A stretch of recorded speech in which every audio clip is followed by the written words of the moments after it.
कुछ साल पहले मैं अपनी कार से कहीं जा रहा था। तभी मैंने एक ट्रेन देखी जो अपनी पटरी से उतर गई थी। पटरी से उतर जाने की वजह से वह अपने स्थान पर ही खड़ी थी और कहीं आ जा नहीं पा रही थी। जब भी कोई ट्रेन अपनी पटरी से जिस पर उसे चलना है उतर जाती है तो वह वहीं स्थिर हो जाती है और इससे एक बड़ी समस्या खड़ी हो सकती है। खैर, आदिकाल में परमेश्वर ने अपनी सृष्टि के लिए एक पटरी या मार्ग तैयार किया और उन्हें आज्ञा दी कि वे इसका अनुसरण करें। यह मार्ग परमेश्वर की सृष्टि को एक भव्य एवं महिमामय भविष्य की ओर ले जाने के लिए था। लेकिन मानव जाति परमेश्वर द्वारा बनाए गए मार्ग पर चलने में बार बार असफल रही है। हमने संसार को पटरी पर से उतार दिया है और हम एक बड़ी समस्या में फंस गए हैं। पाठों की इस श्रृंखला में हम उस मार्ग के बारे में सीखेंगे जिसकी स्थापना परमेश्वर ने संसार के इतिहास के सबसे शुरुआती दौर में की थी, जिसे मसीही जगत में हम अक्सर सृष्टि की रचना का ईश्वरीय आदेश भी कहते हैं। इसमें हम उत्पत्ति अध्याय 1 से 11 का अध्ययन करेंगे, जिसे कई बार अति प्राचीन इतिहास भी कहा जाता है। बाइबल के ये अध्याय उस अद्भुत मार्ग को देखने में हमारी मदद करते हैं जिसे परमेश्वर ने तैयार किया था, और वह चाहता था कि मूसा की अगुवाई में इस्राएल के लोग उस पर चलें। और यह अध्याय आज भी हमें वह मार्ग दिखाते हैं जिसका पालन परमेश्वर के लोगों को करना चाहिए। हमने अपने पाठ का शीर्षक रखा है एक आदर्श संसार। यहाँ हम अपना ध्यान उत्पत्ति अध्याय 1 पद 1 से अध्याय 2 पद 3 पर केंद्रित करेंगे। अध्याय का यह वह अंश है जहाँ मूसा द्वारा हमें इस बात का प्रथम वर्णन मिलता है कि कैसे परमेश्वर ने इस संसार की अद्भुत और सुंदर क्रमानुसार रचना की और जिसे देखकर वह अति प्रसन्न हुआ। यहाँ हम देखेंगे कि यह आदर्श संसार उस भविष्य की एक झलक या पूर्वाभास कराता है जिस ओर मूसा के दिनों में परमेश्वर इस्राएल को ले गया था। संपूर्ण इतिहास के दौरान परमेश्वर अपने लोगों की अगुवाई इसी मंजिल की ओर करता रहा है। यह न केवल हमें यह दर्शाता है कि आरंभ में चीजें कैसी थीं, लेकिन यह भी कि आज हमारे जीवन को कैसा होना चाहिए, और यह भी कि युग के अंत में निश्चित रूप से हमारी दुनिया कैसी होगी। यह पाठ 4 भागों में विभाजित होता है। सबसे पहले हम उत्पत्ति अध्याय 1 से 11 के अति प्राचीन इतिहास की रूपरेखा प्रस्तुत करेंगे। दूसरा, हम उत्पत्ति अध्याय 1 पद 1 से अध्याय 2 पद 3 को ध्यान में रखते हुए बारीकी से इसकी साहित्यिक संरचना का अध्ययन करेंगे। तीसरा, इस भाग की संरचना के प्रकाश में हम इसके वास्तविक अर्थ का पता लगाएंगे। और चौथे और अंतिम भाग में हम इस अंश के लिए उचित वर्तमान प्रासंगिकता की खोज करेंगे। आइए उत्पत्ति अध्याय 1 से 11 के संपूर्ण अति प्राचीन इतिहास की रूपरेखा के साथ शुरू करते हैं। उत्पत्ति अध्याय 1 से 11 के प्रति हमारा दृष्टिकोण पहली नजर में थोड़ा अजीब लग सकता है, इसलिए हमें अपनी मौलिक रणनीति या योजना को समझाना चाहिए। बाइबल के इस भाग का अध्ययन करने में कम से कम 3 प्रमुख सिद्धांत हमारा मार्गदर्शन करेंगे। सबसे पहले, इन अध्यायों के पीछे की प्रेरणा का स्रोत। दूसरा, इन अध्यायों के पीछे की साहित्यिक पृष्ठभूमि। और तीसरा, वह उद्देश्य जिसके लिए इन अध्यायों को लिखा गया था। सबसे पहले हम लोग उत्पत्ति अध्याय 1 से 11 सहित संपूर्ण पवित्र शास्त्र की ईश्वरीय प्रेरणा के प्रति दृढ़ता के साथ प्रतिबद्ध हैं। प्रेरणा स्रोत के बारे में हमारी पारंपरिक इंजीलवादी सोच उत्पत्ति की पुस्तक के इस भाग के बारे में 2 अति महत्वपूर्ण विशेषताओं की याद दिलाते हैं। पहला, इसकी विश्वसनीयता, और दूसरा, इसकी सुविचारित रूपरेखा या डिजाइन। हम दृढ़तापूर्वक इस बात की पुष्टि करते हैं कि बाइबल का यह भाग पूरी रीति से विश्वसनीय है, क्योंकि यह परमेश्वर द्वारा प्रेरित है। अब जब हम बाइबल के इस भाग का अध्ययन करते हैं तो इसके अग्रभाग में कई ऐतिहासिक मुद्दे सामने आते हैं, जिनमें से कुछ मुद्दों का अभी भी पूरी रीति से समाधान नहीं किया गया है। लेकिन हमारे उद्देश्यों को नजर में रखते हुए यह कहना पर्याप्त होगा कि यहाँ ईश्वरीय प्रेरणा का तात्पर्य ऐतिहासिक विश्वसनीयता है। मूसा का यही उद्देश्य था कि उसके मूल पाठक उत्पत्ति के इस भाग को ऐतिहासिक सत्य के रूप में ग्रहण करें। अब पवित्र शास्त्र के अन्य भाग की भांति हमें इन भागों की व्याख्या भी सावधानी पूर्वक करनी है, ताकि हम उनके ऐतिहासिक पहलुओं को समझने में गलती कर बैठे। फिर भी यह स्पष्ट है कि बाइबल के दूसरे लेखक और यहाँ तक स्वयं यीशु भी यह विश्वास करते थे कि उत्पत्ति अध्याय 1 से 11 में पाई जाने वाली घटनाएं विश्वसनीय इतिहास था। प्रस्तुत सभी पाठ इसी विश्वास पर आधारित होंगे कि यह सारी घटनाएं वास्तविक हैं और प्राचीन समयों में जो कुछ वास्तव में घटित हुआ था उसके भरोसेमंद अभिलेख हैं। अब जब हम विश्वास करते हैं कि बाइबल का इतिहास भरोसेमंद है, तो हमें यह भी सदैव याद रखना चाहिए कि इन अध्यायों के विषय वस्तु को चुनने एवं उन्हें एक विशेष रूपरेखा में व्यवस्थित करने के लिए परमेश्वर ने ही मूसा को प्रेरित किया था। इस बारे में इस तरह से सोचें। उत्पत्ति अध्याय 1 से 11 हमें सृष्टि की रचना से लेकर इब्राहिम के दिनों तक संसार के इतिहास का विवरण देता है। इब्राहिम लगभग 2000 से 1800 ईसा पूर्व के बीच जीवित रहा था। अब हम सब इस बात से भी सहमत होंगे कि मूसा ने उन दिनों में घटित बहुत सी वैश्विक घटनाओं को छोड़ दिया और इन 11 छोटे अध्यायों में कुछ को ही शामिल किया था। इसलिए उत्पत्ति अध्याय 1 से 11 को समझने के लिए हमें मूसा द्वारा किए गए चुनाव के साथ साथ इन अध्यायों की व्यवस्था एवं क्रम पर भी ध्यान देना चाहिए।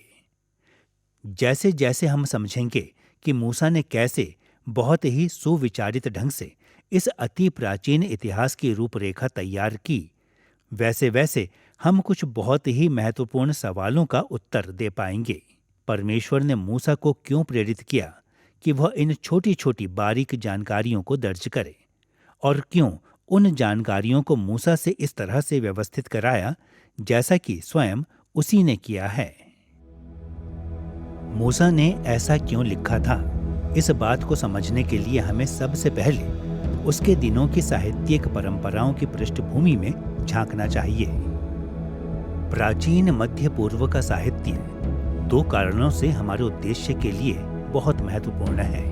पहला, क्योंकि अति प्राचीन अभिलेख मूसा के लिए उपलब्ध थे, और दूसरा, क्योंकि मूसा ने वास्तव में अन्य अति प्राचीन का अध्ययन किया था।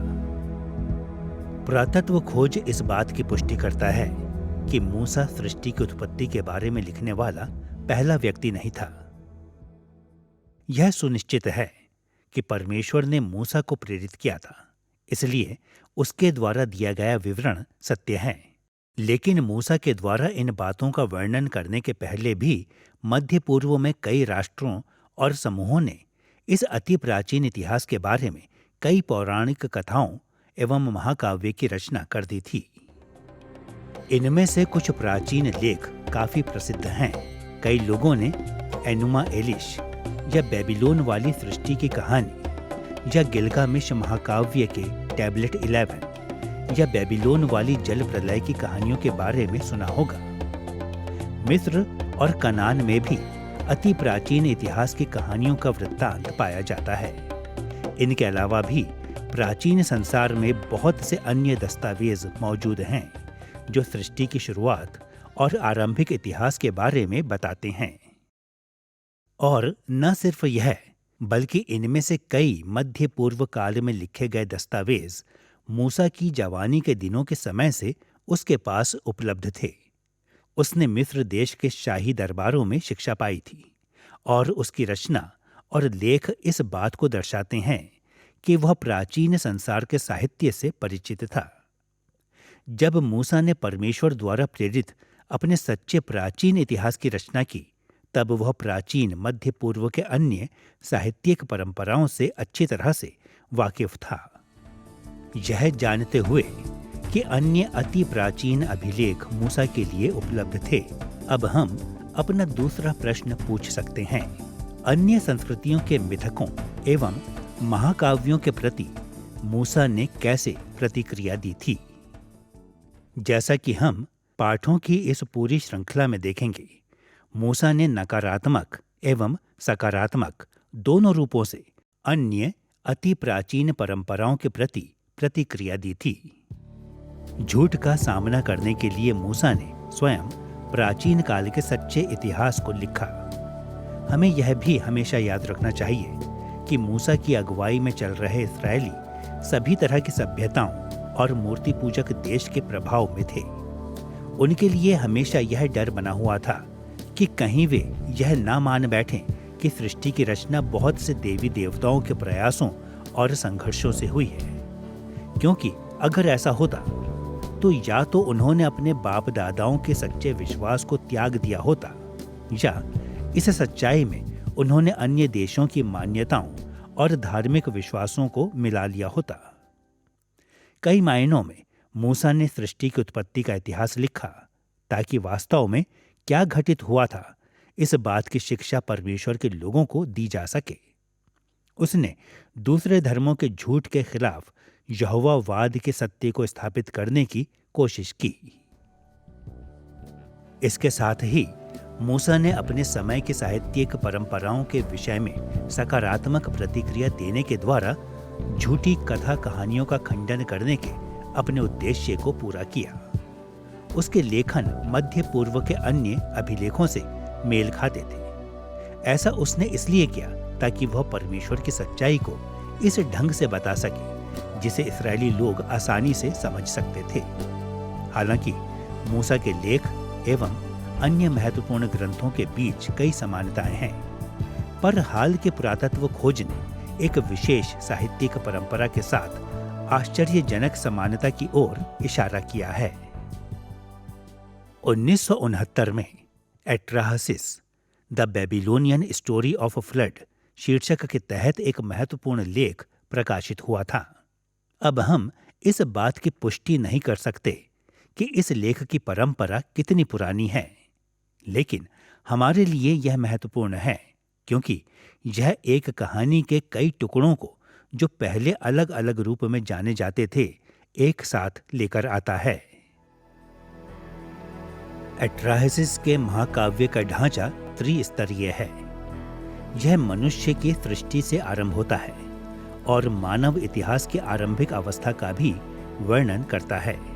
आदि मानव इतिहास के अंतर्गत मानव जाति की रचना के बाद आरंभिक मानव इतिहास का अभिलेख है, जो मानव जाति के कारण संसार के पतन और भ्रष्ट हो जाने पर विशेष रूप से ध्यान केंद्रित करता है, और अंततः जल प्रलय के द्वारा न्याय और नए संसार की नई व्यवस्था के साथ इस दुष्टता का अंत किया जाता है।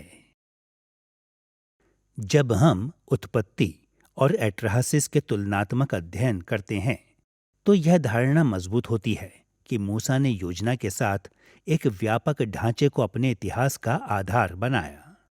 पहली नजर में उत्पत्ति एक विभिन्न वर्णनों का एक अव्यवस्थित समूह सा प्रतीत होता है, परंतु एट्राहसिस के साथ साहित्यिक तुलना से यह बात सामने आती है कि मूसा लिखित आदिम इतिहास व्यापक ढांचे पर आधारित एक व्यवस्थित वर्णन है। उत्पत्ति अध्याय 1 से 11 3 भागों में विभाजित होता है। पहला, आदर्श सृष्टि, जो अध्याय 1 पद 1 से अध्याय 2 पद 3 में पाया जाता है। दूसरा, मानव पाप के कारण संसार का भ्रष्ट होना, जो उत्पत्ति अध्याय 2 पद 4 से अध्याय 6 पद 8 में पाया जाता है। और अंत में उत्पत्ति अध्याय 6 पद 9 से अध्याय 11 पद 9 में जल प्रलय और नई व्यवस्था। अब हम तीसरा प्रश्न पूछ सकते हैं, मूसा ने उत्पत्ति अध्याय 1 से 11 को क्यों लिखा?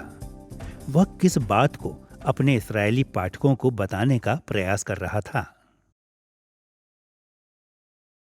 बुनियादी स्तर पर हम इस बात पर सुनिश्चित हो सकते हैं कि मूसा इस्राएलियों को अतीत की घटनाओं की सच्चाई बताना चाहता था। वह चाहता था कि वे जान जाएं कि उनके परमेश्वर ने विश्व इतिहास के आरंभिक वर्षों में क्या किया था। जिस तरह अन्य देशों की मिथक और पौराणिक कथाओं का उद्देश्य था कि लोगों को उनके सत्यता के विषय में यकीन दिलाए, उसी तरह मूसा ने भी इस्राएलियों के विश्वास से जुड़ी ऐतिहासिक सच्चाई को उनके सामने लाने और उन्हें विश्वास दिलाने की कोशिश की। लेकिन करीब से जांचने पर हम मूसा द्वारा लिखित अति प्राचीन इतिहास के पीछे एक अतिरिक्त उद्देश्य को देखने जा रहे हैं। विशेष रूप से उसने ऐसा इसलिए भी किया ताकि इस्राएल राष्ट्र को परमेश्वर की इच्छा के अनुरूप बनने के लिए प्रेरित किया जा सके। अब यह अतिरिक्त उद्देश्य हर उस व्यक्ति को जो उत्पत्ति अध्याय 1 से 11 पढ़ता है सरलता से नजर नहीं आता है, लेकिन यह तब स्पष्ट हो जाता है जब हम महसूस करते हैं कि अन्य अति प्राचीन लेख भी इसी उद्देश्य का वर्णन करते हैं। इससे पहले कि हम लोग प्राचीन संसार के प्राचीन लेखों के उद्देश्यों को समझ सकें, हमें यह समझना होगा कि कई मध्य पूर्व की संस्कृतियां यह विश्वास करती थीं कि इस ब्रह्मांड को अलौकिक स्वर्गीय ज्ञान के अनुसार बनाया एवं आकार दिया गया है। अपनी आदर्श अवस्था में यह ब्रह्मांड उसी ज्ञान या ईश्वरीय व्यवस्था के अनुसार कार्य करता था और सम्राट से लेकर दास तक समाज में प्रत्येक व्यक्ति की यह जिम्मेदारी थी कि जितना संभव हो सके उस ईश्वरीय व्यवस्था के अनुसार अनुकूल बने। अब प्राचीन मध्य पूर्व में अति प्राचीन मिथकों और कथाओं के साथ इस बात का क्या संबंध है? इस्राएल के आसपास की संस्कृतियों के पास अति प्राचीन अभिलेख थे जो समय की शुरुआत की घटनाओं के बारे में बताते हैं। उन्होंने ऐसा उन संरचनाओं को समझाने के लिए किया जिन्हें संसार में प्राचीन समयों में देवताओं ने बनाए थे। अति प्राचीन कालों से जुड़ी उनकी परंपराएं केवल आरंभिक विश्व इतिहास से ही संबंध नहीं रखती थी। अपने वर्तमान धार्मिक एवं सामाजिक प्रणाली को उचित सिद्ध करने हेतु उन्होंने अपने प्राचीन अभिलेखों को लिखा था। इन ग्रंथों के लेखकों ने, जो अक्सर पुजारी हुआ करते थे, उन तरीकों की ओर इशारा किया जिनमें देवताओं ने संसार को मूल रूप से व्यवस्थित किया था, ताकि यह दिखाया जा सके कि उनके अपने दिनों में चीजों को कैसा होना चाहिए। कभी कभी वे विशेष रूप से धार्मिक बातों जैसे कि मंदिरों और पुजारियों और अनुष्ठानों पर ही ध्यान केंद्रित करते थे। देवताओं द्वारा किस मंदिर को चुना गया था और कौन से पुजारी के परिवार को सेवा करनी थी। अन्य समयों पर वे व्यापक सामाजिक संरचनाओं जैसे राजनीतिक शक्ति और कानून को महत्व दिया करते थे, जैसे कि राजा किसे बनना है, कुछ लोग गुलाम क्यों हैं इत्यादि। उनकी कथाओं और मिथकों ने लोगों को देवताओं द्वारा रचित सृष्टि के रीति या नियमों के अनुरूप बनने के लिए प्रेरित किया, अर्थात उन संरचनाओं के अनुरूप जिसे देवताओं ने ब्रह्मांड के लिए निर्धारित किया था। जैसा कि हम इन पाठों में देखेंगे, मूसा ने उत्पत्ति अध्याय 1 से 11 को कुछ ऐसे ही कारणों की वजह से लिखा था। मूसा ने अपने अति प्राचीन इतिहास को परमेश्वर के उन तरीकों पर केंद्रित करते हुए लिखा जिन तरीकों से यहोवा ने आरंभ में संसार को सृजा एवं व्यवस्थित किया था। सृष्टि की रचना से लेकर बाबुल की मीनार तक मूसा ने वैसे ही लोगों को बताया जैसे अतीत में घटनाएं घटी थीं। फिर भी उसने ऐसा सिर्फ ऐतिहासिक रुचि के कारण नहीं किया था। जैसे जैसे मूसा ने मिस्र से प्रतिज्ञा किए हुए देश तक इस्राएलियों की अगुवाई की, उसने कई विरोधियों का भी सामना किया जो यह विश्वास करते थे कि उसने वास्तव में इस्राएलियों को गुमराह किया है। और इस विरोध के जवाब में यह अति प्राचीन इतिहास इस बात की पुष्टि करता था कि इस्राएल के लिए मूसा की नीतियां और लक्ष्य उन योजनाओं और रूपरेखा से मेल खाती थी जिसे संसार के लिए परमेश्वर ने स्थापित किया था। परिणाम स्वरूप मूसा की योजना का विरोध करना परमेश्वर के नियमों और आदेशों का विरोध करने के बराबर था।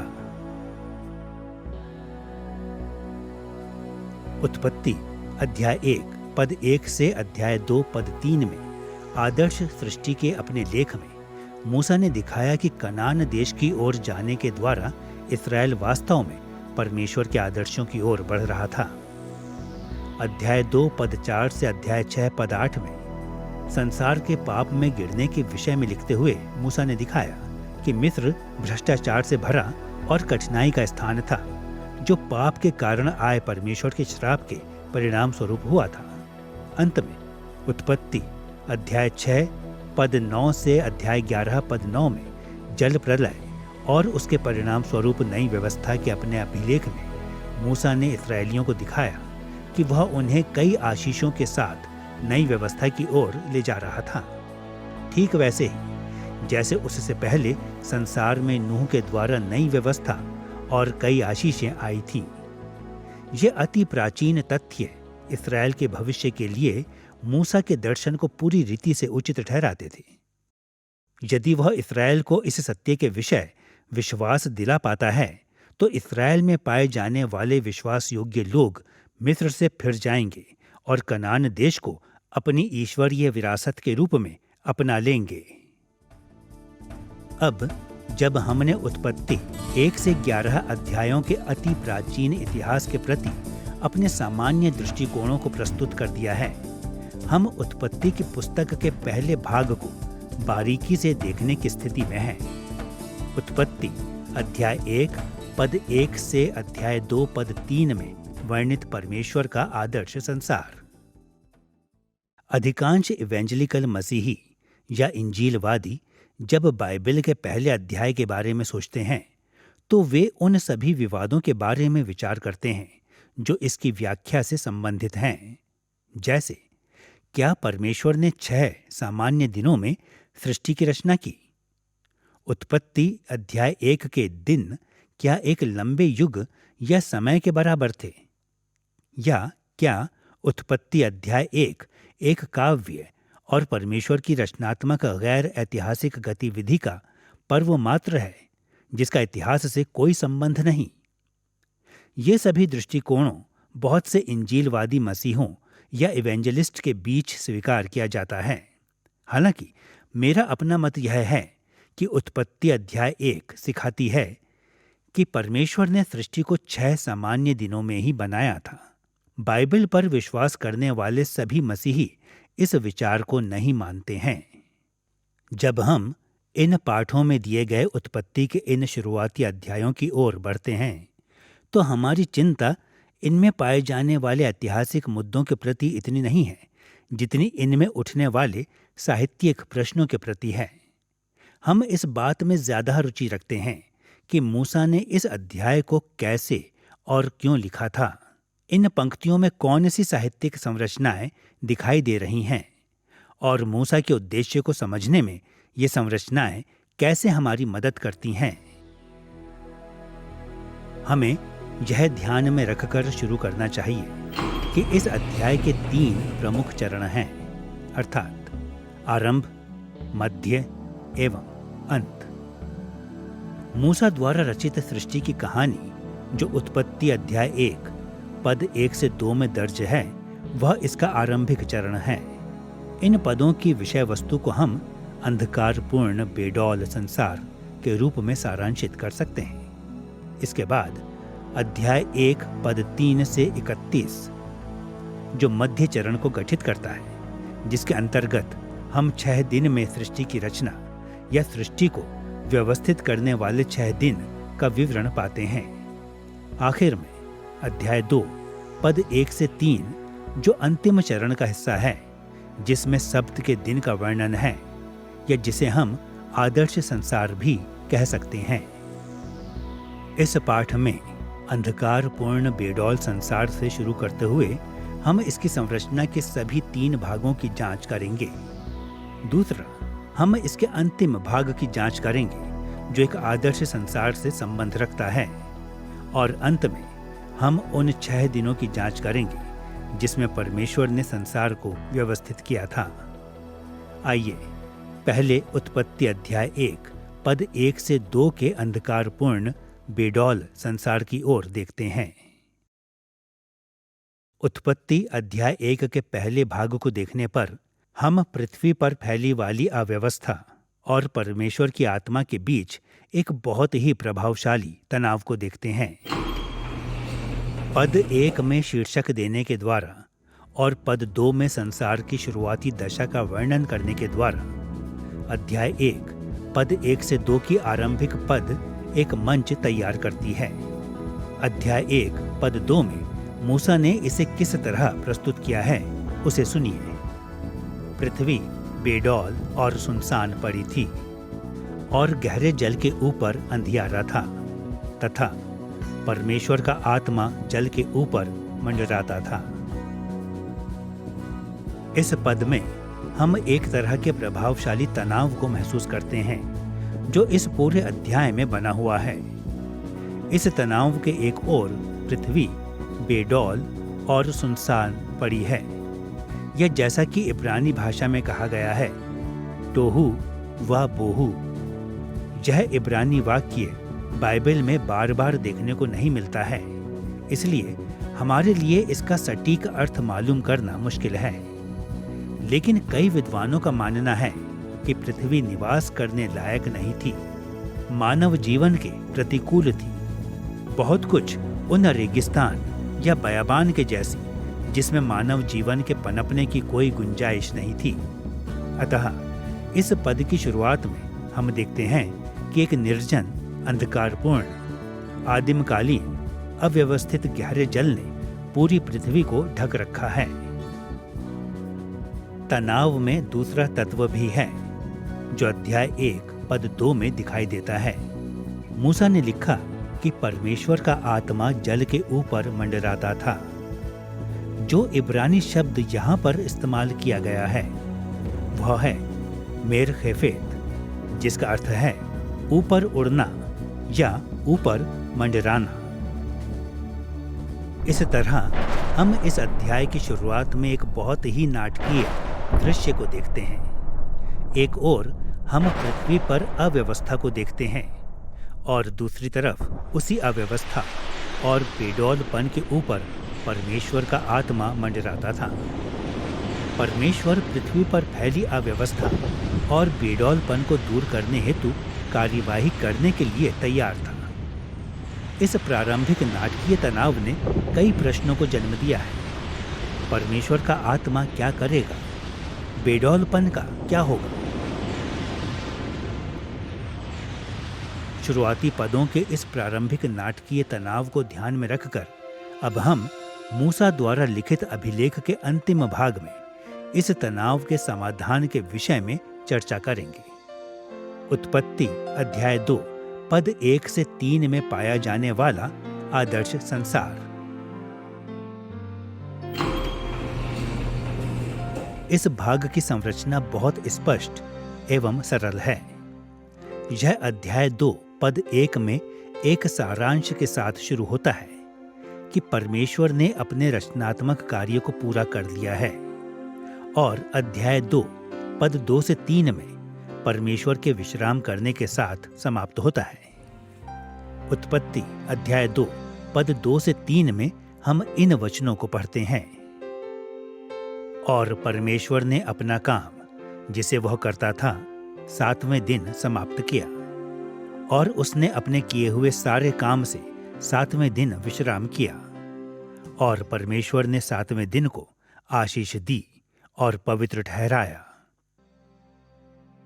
जब मूसा ने परमेश्वर को सब्त के दिन विश्राम में प्रवेश करते हुए उस दिन को विशेष आशीष देते हुए और उसे पवित्र ठहराते हुए वर्णित किया था, तो उसने यह घोषित किया था कि पृथ्वी पर फैली हुई अव्यवस्था और उसके ऊपर मंडरा रही परमेश्वर की आत्मा के बीच उपस्थित तनाव का समाधान हो गया है। परमेश्वर ने अंधकार को अपने अधीन कर लिया था, बेडौल पृथ्वी और गहरे जल के ऊपर अपना प्रभुत्व स्थापित किया था और अपने बनाए सुव्यवस्थित सुंदर संसार से वह प्रसन्न था। सृष्टि की रचना की कहानी ब्रह्मांड के सिद्ध समन्वय में होने के इस सुखद शांतिपूर्ण दर्शन के साथ समाप्त होती है।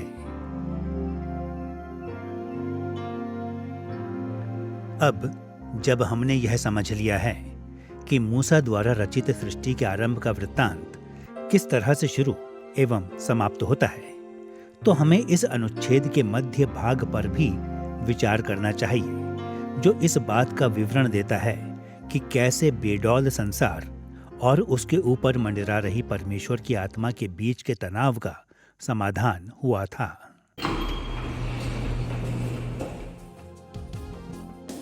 यह अनुच्छेद सिखाता है कि अपनी 6 दिन की अद्भुत योजना के अनुसार, जिसका वर्णन हम उत्पत्ति अध्याय 1 पद 3 से 31 में पाते हैं, परमेश्वर ने पृथ्वी को क्रमबद्ध ढंग से व्यवस्थित किया और संसार में फैली अव्यवस्था को व्यवस्थित किया। इस पंक्तियों का मुख्य केंद्र बिंदु तब स्पष्ट हो जाता है जब हम देखते हैं कि मूसा ने हर क्रिया के पूरा होने के बाद इस एक वाक्य का बार बार उपयोग किया था। फिर परमेश्वर ने कहा। ऐसा इसलिए है क्योंकि परमेश्वर इस घटना का प्रमुख किरदार है और उसका शक्तिशाली वचन इन पदों का केंद्र बिंदु है। परमेश्वर के वचन मात्र ने ही संसार को एक भव्य सुडौल रूप प्रदान किया। अन्य कई संस्कृतियों के कई पौराणिक देवताओं के विपरीत इस्राएल के परमेश्वर को सृष्टि की रचना करने के लिए ना तो किसी संघर्ष का और ना किसी युद्ध का सामना करना पड़ा। उसने सिर्फ बोला और संसार ने उसके वचन के अनुसार रूप ले लिया। इसके अलावा परमेश्वर के बोले गए वचनों ने उसकी प्रबलता, बुद्धिमत्ता और ज्ञान को भी प्रदर्शित किया था। परमेश्वर ने संसार को ऐसा व्यवस्थित किया जो उसकी दृष्टि में सबसे उत्तम था। कई टीकाकारों का मानना है कि परमेश्वर द्वारा सृष्टि को रचने में लगे 6 दिन को 3-3 दिन के 2 समूहों में बांटा जा सकता है, अर्थात दिन 1 से दिन 3 तक एक समूह और दिन 4 से 6 तक दूसरा समूह। इन 2 समूहों के बीच के संबंधों को कई तरीकों से वर्णित किया गया है और इनमें बहुत से आपसी संबंध भी पाए जाते हैं। इन प्रतिरूपों से स्वयं को अवगत कराने का एक मददगार तरीका यह है कि उत्पत्ति अध्याय 1 पद 2 में दिए गए पृथ्वी के विवरण से निष्कर्ष निकाला जाए। आपको याद होगा कि मूसा ने कहा था कि पृथ्वी बेडौल और सुनसान पड़ी थी। टोहू व बोहू 3 दिनों के 2 समूहों के महत्व को समझाने के लिए इन शब्दों का प्रयोग किया जा सकता है। एक और पहले 3 दिनों के दौरान परमेश्वर ने इस तथ्य को सामने रखकर कार्य किया कि पृथ्वी बेडौल पड़ी थी। कहने का तात्पर्य है एक क्षेत्र को दूसरे से अलग करने और अपनी सृष्टि के भीतर अधिकार क्षेत्रों को आकार देने के द्वारा परमेश्वर ने अपनी सृष्टि को रूप दिया। दूसरी ओर अंतिम 3 दिनों के दौरान परमेश्वर ने इस तथ्य के साथ कार्य किया कि बेडौल पृथ्वी सुनसान या खाली पड़ी थी। उसके लिए परमेश्वर का उपाय यह था कि उसके द्वारा बनाए गए विभिन्न जीव जंतुओं और अन्य निवासियों द्वारा पृथ्वी के खालीपन को भरा जाए। पहले 3 दिनों के बारे में सोचें। पहले दिन परमेश्वर ने दिन को रात से अलग किया था। इससे पहले कि वहां सूर्य होता, परमेश्वर ने अंधकारपूर्ण बेडौल संसार के अंधेरे में अपने उजियाले को चमकाया था। दूसरे दिन में परमेश्वर ने पृथ्वी के ऊपर एक गोल गुंबद या आकाश को बनाकर उसके नीचे के जल को और ऊपर के जल को अलग किया था। इस ईश्वरीय कार्य ने हमारे ग्रह के लिए वायुमंडल की रचना की, यानी पृथ्वी पर के जल को ऊपर आकाश के मध्य अंतर पैदा करना। तीसरे दिन परमेश्वर ने सूखी भूमि को समुद्र से अलग किया। समुद्र के जल को एक जगह इकट्ठा किया, जिससे सूखी भूमि दिखाई दी। सूखी भूमि पर वनस्पति बढ़ने लगी। इस तरह पहले 3 दिनों में परमेश्वर ने बेडौल संसार को रूप दिया, उजियाले को अंधकार से अलग किया, आकाश रूपी अंतर करके ऊपर के जल और नीचे के जल को अलग किया, और पृथ्वी पर शुष्क भूमि को स्थापित किया।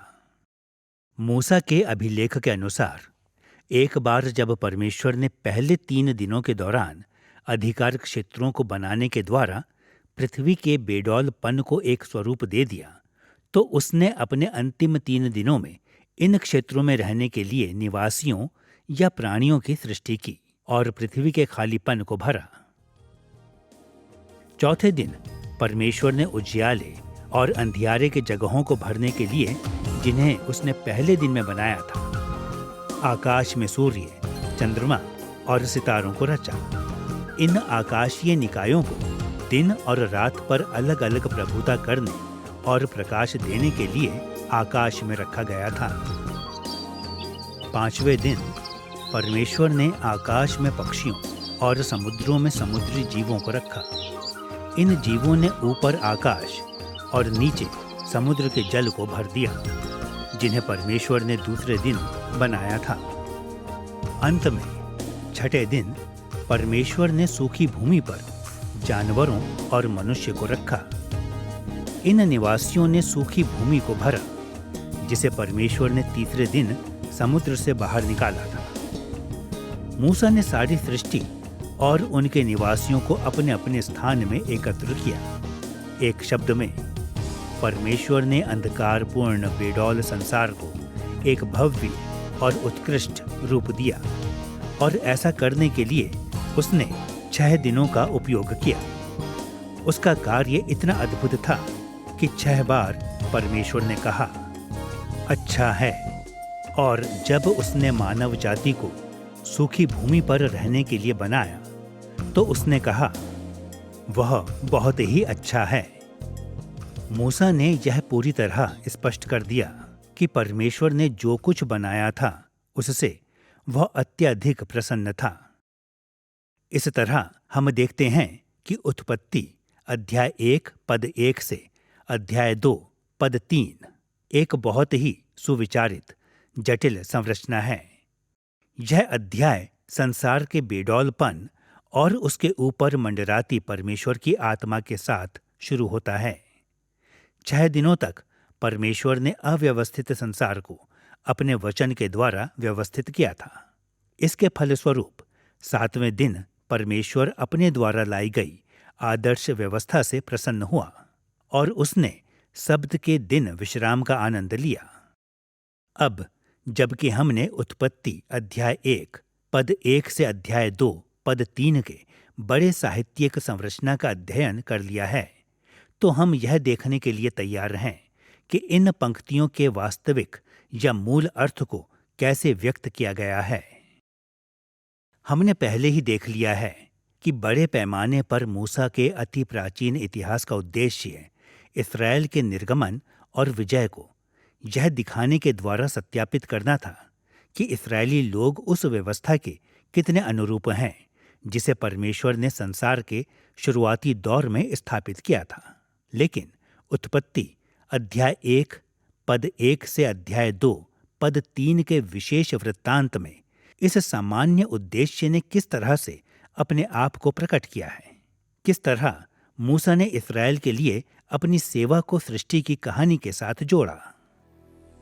एक बार फिर उत्पत्ति अध्याय 1 पद 1 से अध्याय 2 पद 3 के 3 प्रमुख भागों को देखने के द्वारा हम पता लगाएंगे कि मूसा ने ऐसा कैसे किया था। पहले हम अंधकारपूर्ण बेडौल संसार को देखेंगे, फिर हम आदर्श रूप से व्यवस्थित संसार के आखिरी भाग की ओर मुड़ेंगे, और अंत में हम इस अध्याय के बीच के भाग को देखेंगे जहां परमेश्वर संसार को व्यवस्थित करता है। आइए पहले अध्याय 1 पद 1 से 2 को देखें। अंधकारपूर्ण बेडौल संसार। हमारे उद्देश्यों के लिए उत्पत्ति की पुस्तक के पहले 2 पदों की सबसे महत्वपूर्ण विशेषता नाटकीय तनाव है, जिसका उल्लेख पद 2 में किया गया है। जिस तरीके से मूसा ने अव्यवस्थित संसार और पवित्र आत्मा के बीच नाटकीय तनाव का वर्णन किया है, उससे यह स्पष्ट हो गया कि वह न सिर्फ सृष्टि की रचना के बारे में लिख रहा था, परंतु वह इस्राएल के निर्गमन के बारे में भी लिख रहा था। एक और आपको याद होगा कि उत्पत्ति अध्याय 1 पद 2 में मूसा ने पृथ्वी को बेडौल या टोहू के रूप में वर्णित किया है। दूसरी ओर उसने परमेश्वर की आत्मा का वर्णन मंडराने या इब्रानी में मेरखेफेत के रूप में किया है। इस दृश्य का महत्व तब स्पष्ट हो जाता है जब हम उन पदों की ओर देखते हैं जिसमें मूसा ने उत्पत्ति के इस नाटकीय तस्वीर की तरफ संकेत दिया है। व्यवस्था विवरण अध्याय 32 पद 10 से 12 में मूसा इस्राएल के निर्गमन और सृष्टि की रचना के बीच के संबंध पर विशेष ध्यान आकर्षित करने के लिए उत्पत्ति अध्याय 1 पद 2 की शब्दावली का प्रयोग करता है। इन पदों में वह क्या कहता है, उसे सुने। उसने उसको जंगल में और सुनसान और गरजने वालों से भरी हुई मरी भूमि में पाया। उसने उसके चारों ओर रहकर उसकी रक्षा की और अपनी आंख की पुतली के समान उसकी सुधि रखी। जैसे उकाब अपने घोंसले को हिला हिलाकर अपने बच्चों के ऊपर ऊपर मंडलाता है, वैसे ही उसने अपने पंख फैलाकर उसको अपने परों पर उठा लिया। यहोवा अकेला ही उसकी अगुवाई करता रहा और उसके संग कोई पराया देवता ना था। ये पद महत्वपूर्ण है क्योंकि मूसा के सारे लेखों में सिर्फ यही वह अन्य स्थान है जहां पर उसने बेडौल और मंडलाता शब्दों का उपयोग किया। पद 10 में जिस शब्द का अनुवाद मरुभूमि किया गया है वह इब्रानी शब्द टोहू है, जो कि उत्पत्ति अध्याय 1 पद 2 में बेडौल के रूप में दिखाई देता है। इसके साथ पद 11 में मेरखेफेत शब्द आया है, जिसका अनुवाद मंडलाता के रूप में किया गया है। वह है वही शब्द जिसका उपयोग उत्पत्ति अध्याय 1 पद 2 में किया गया है, जब परमेश्वर का आत्मा गहरे जल के ऊपर मंडराता है। मूसा ने उत्पत्ति अध्याय 1 के साथ दृढ़ता से इसे जोड़ने के लिए इन दोनों शब्दों को व्यवस्था विवरण अध्याय 32 में एक साथ रखा।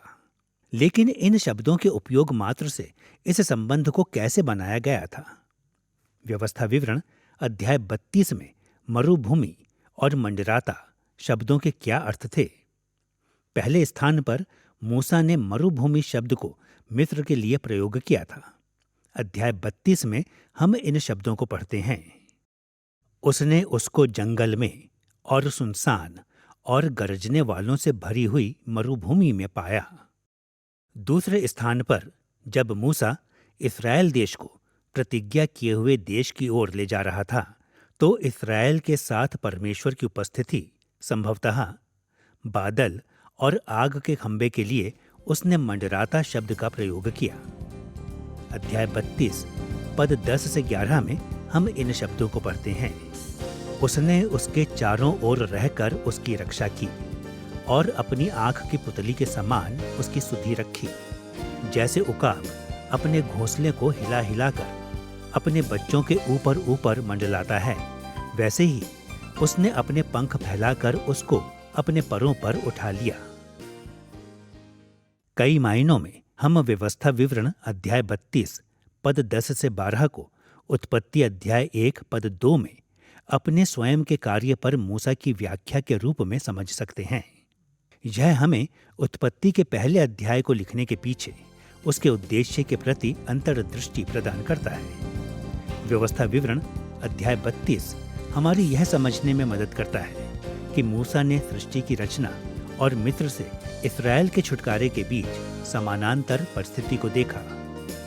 मूसा ने लिखा कि सृष्टि की रचना और मिस्र से इस्राएल के छुटकारे दोनों में अव्यवस्थित निर्जन मरुभूमि शामिल थे। उसने यह भी लिखा कि मंडराने के द्वारा परमेश्वर वास्तविक बेडौल संसार में प्रवेश करता है। बहुत कुछ वैसे ही जैसे वह इस्राएल के ऊपर मंडराता है, जब उसने उन्हें मिस्र से छुटकारा दिया। सृष्टि की रचना और निर्गमन के बीच इन समानांतरताओं से हम देख सकते हैं कि मूसा ने अंधकारपूर्ण बेडौल संसार के बारे में सिर्फ इसलिए नहीं लिखा था कि इस्राएल को सृष्टि के बारे में बताए।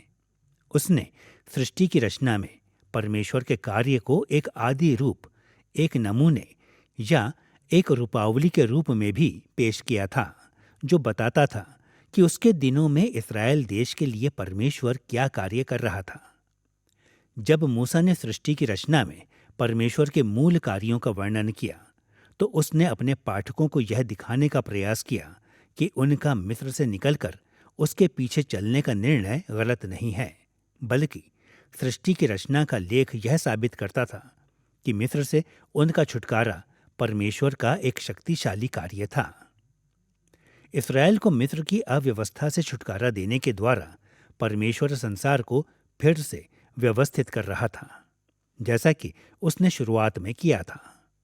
परमेश्वर अब इस्राएल के ऊपर मंडरा रहा था, जैसे वह शुरुआत में पृथ्वी के ऊपर मंडरा रहा था।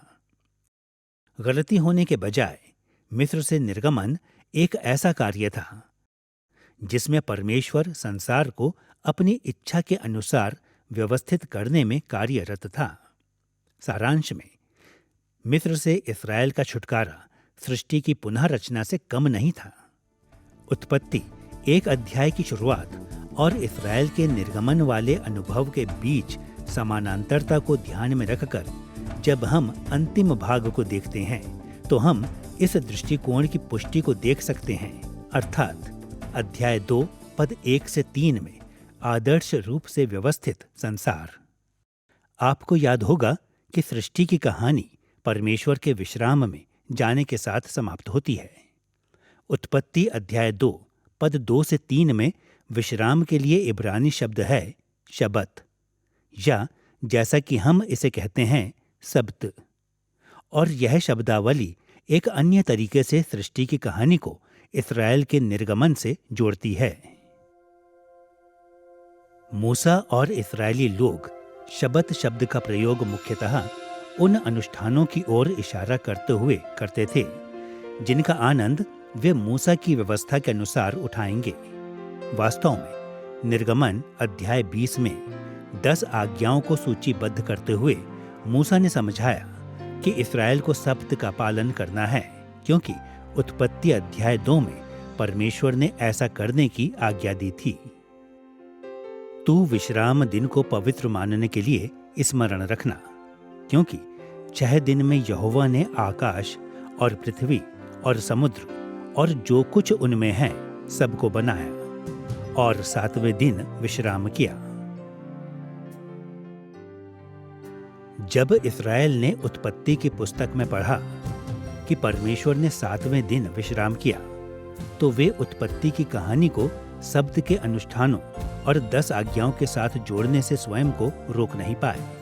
हालांकि इस्राएलियों ने जंगल में सब्त का कुछ हद तक पालन किया था, लेकिन यह समझना महत्वपूर्ण है कि सब्त की आराधना पूर्ण केवल प्रतिज्ञा किए हुए देश में ही हो सकती थी। जैसा कि हम निर्गमन अध्याय 20 पद 8 से 11 में पाते हैं, इस्राएलियों को साप्ताहिक सब्त का पालन करना था, लेकिन उन्हें अन्य पवित्र दिनों या सब्तों को भी मानना था। उदाहरण के लिए लेव्य व्यवस्था अध्याय 25 में हम देखते हैं कि उन्हें भूमि को बिना हल जोते खाली छोड़कर प्रत्येक 7वें वर्ष को भी सप्त वर्ष के रूप में मानना था। इस्राएल को प्रत्येक 50वें वर्ष को महान जुबली वर्ष करके मानना था, जब सभी ऋणों को माफ कर दिया जाता था और सभी परिवारों को अपनी अपनी भूमि में लौटना था। मूसा की व्यवस्था में सब्त के पालन में परमेश्वर की पूर्ण आराधना जंगल के बीच घूमते हुए इस्राएलियों द्वारा देखी गई किसी भी अन्य पर्व से कहीं अधिक जटिल थी, क्योंकि सब्त का पूर्ण पालन तभी हो सकता था जब इस्राएली लोग प्रतिज्ञा के देश में प्रवेश करते हैं। इसलिए मूसा ने इब्रानी शब्दों नुअख या मेनुखा का प्रयोग करते हुए, जो कि शबत या सब्त के साथ निकटता से जुड़े हैं, बार बार कनान को विश्राम या विश्राम का स्थान करके संबोधित किया था। कई स्थानों पर मूसा ने प्रतिज्ञा किए हुए देश को इस्राएल के विश्राम स्थान के रूप में वर्णित किया, जहां पर इस्राएल राष्ट्र अंततः उस पूर्ण आराधना का पालन करेगा जिसकी आज्ञा परमेश्वर की व्यवस्था में दी गई थी। उदाहरण के लिए व्यवस्था विवरण अध्याय 12 पद 10 से 11 में हम इन शब्दों को पढ़ते हैं। परंतु जब तुम यरदन पार जाकर उस देश में जिसके भागी तुम्हारा परमेश्वर यहोवा तुम्हें करता है बस जाओ, और वह तुम्हारे चारों ओर के सब शत्रुओं से तुम्हें विश्राम दे और तुम निडर रहने पाओ, तब जो स्थान तुम्हारा परमेश्वर यहोवा अपने नाम का निवास ठहराने के लिए चुन ले, उसी में तुम अपने होम बलि और मेल बलि और दशमांश और उठाई हुई भेंटें और मन्नतों की सब उत्तम उत्तम वस्तुएं जो तुम यहोवा के लिए संकल्प करोगे, अर्थात जितनी वस्तुओं की आज्ञा मैं तुमको सुनाता हूं, उन सबों को वहीं ले जाया करना। इस पदों में हम देखते हैं कि शब्द का पूर्ण पालन, परमेश्वर की आराधना तभी संभव हो पाएगा जब इस्राएल विश्राम के देश में प्रवेश कर लेगा। मूसा के लिए सब्त का दिन व्यक्तियों और परिवारों द्वारा एक दिन शांति और स्थिर होकर आराधना करने से कहीं बढ़कर था। सब्त विश्राम के देश में मूसा के दर्शन का सबसे महत्वपूर्ण आयाम था, अर्थात उस विशेष स्थान पर आराधना करना एवं उत्सव मनाना जहां परमेश्वर अपने नाम को स्थापित करेगा। यही कारण है कि परमेश्वर ने भजन संहिता अध्याय 95 पद 11 में उन लोगों के बारे में जिन्हें कनान देश में प्रवेश करने से रोका गया था इस तरीके से बोला, इस कारण मैंने क्रोध में आकर शपथ खाई कि ये मेरे विश्राम स्थान में कभी प्रवेश न करने पाएंगे। प्रतिज्ञा किए हुए देश में सब्त और पूर्ण राष्ट्रीय आराधना के बीच यह करीबी संबंध बताता है कि क्यों मूसा ने परमेश्वर के सब्त विश्राम में जाने के साथ सृष्टि की कहानी का अंत किया। मूसा इस्राएलियों को बता रहा था कि जैसे परमेश्वर पृथ्वी को अव्यवस्था से सब्त तक ले गया, उसी तरह वह इस्राएल को मिस्र की अव्यवस्था से प्रतिज्ञा किए हुए देश में सब्त की ओर ले जा रहा था। मूसा इस्राएल को विश्राम के स्थान यानी कनान देश की ओर ले जा रहा था, और जो लोग मूसा की योजना का विरोध कर रहे थे वे केवल मानवीय योजना का ही विरोध नहीं कर रहे थे, वे वास्तव में परमेश्वर द्वारा अपने लोगों को आदर्श संसार की तरफ ले जाने वाले उसके प्रयासों का विरोध कर रहे थे। मिस्र को छोड़ना और प्रतिज्ञा के हुए देश में प्रवेश करना संसार के लिए परमेश्वर की सिद्ध योजना के अनुसार काम करने से कम नहीं था। अब जबकि हम देख चुके हैं कि किस रीति से अव्यवस्थित शुरुआत और सब्त के साथ अंत होने वाली सृष्टि की कहानी ने मूसा के माध्यम से परमेश्वर के कार्य के मूल स्वभाव को, जो वह इस्राएल के लिए कर रहा था, जो समझाया है। अब हमें उत्पत्ति अध्याय 1 पद 3 से 31 में व्यवस्थित करने वाले दिनों के बीच वाले भाग के कुछ तथ्यों पर संक्षेप में देखना चाहिए। मूसा ने सृष्टि की रचना के दिनों को अपनी सेवकाई से कैसे जोड़ा था। सृष्टि के दिनों और इस्राएल के निर्गमन के बीच कई संबंध हैं, लेकिन हम इनमें से सिर्फ 2 को ही देखेंगे। पहला मिस्र से छुटकारे के साथ संबंध, और दूसरा प्रतिज्ञा किए हुए देश को अपने अधिकार में करने का लक्ष्य। सर्वप्रथम इस्राएल को मिस्र से छुटकारा देने में परमेश्वर ने उसी तरह की शक्ति का प्रदर्शन किया जैसा उसने उत्पत्ति अध्याय 1 में सृष्टि को व्यवस्थित करने में दिखाया था। तस्वीर की एक ओर परमेश्वर ने मिस्रियों पर विपत्तियों को भेजा और सृष्टि के आरंभ में अपने ही द्वारा स्थापित व्यवस्था को उल्टा कर दिया। उदाहरण के लिए, जैसे शुरुआत में पानी को जीवन से भरपूर होने के लिए सृजा गया था, लेकिन इसके बजाय परमेश्वर ने पानी को खून में बदल दिया था, जिससे मिस्र का पानी घातक बन गया और मछलियां मर गईं। जब जैसा परमेश्वर ने शुरुआत में ठहराया था कि मनुष्यों को जीवित प्राणियों के ऊपर अधिकार रखना था, इसके बजाय मिस्र के ऊपर मेंढकों, डांसों, कीड़ों और टिड्डियों का राज हो गया। सृष्टि के समय प्रकाश और अंधकार के विभाजन को पलट दिया गया, जब दिन के दौरान ही मिस्र के देश को अंधकार ने ढक लिया था और भूमि को वनस्पति उपजाने के बजाय ओलों, आग और टिड्डियों ने मिस्र की सारी फसलों को नष्ट कर दिया। फलदायी होने और पृथ्वी में भर जाने के बजाय मिस्री जानवर और लोग दोनों ही बहुत संख्या में मर गए। इन और कई अन्य तरीकों में मिस्र पर आए श्रापों ने उस व्यवस्था को उलट दिया जिसे परमेश्वर ने उत्पत्ति अध्याय 1 के 6 दिनों में स्थापित किया था।